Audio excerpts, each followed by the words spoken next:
I'm completely broke. You know, I'm an orphan at this point in my life. I always, you know, you're talking to a guy that when Rock and Roll Hoochie Coo by Rick Derringer comes on the radio, I drive around my block until the song is over. You're also talking to a guy that spent, you know, almost $1,000 on fake plastic rice from Japan. I don't know if anybody noticed, I'm not Jamaican.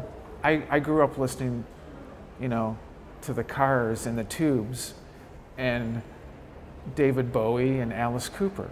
You know, Alice Cooper doesn't like reggae music.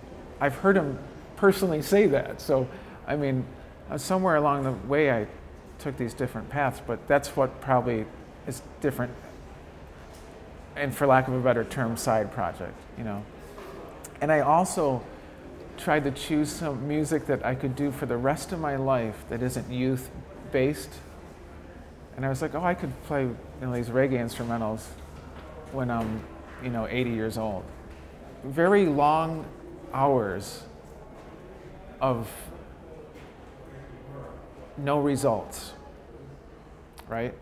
And you have to keep pushing yourself until something happens. It's never, if I go at it like, you know, I ought to do this, or I'll get around to doing that. God, I'd really love to do a reggae record where I play all the instruments and it's my vision, and I'm gonna mix it and record it and learn how to engineer it and do everything.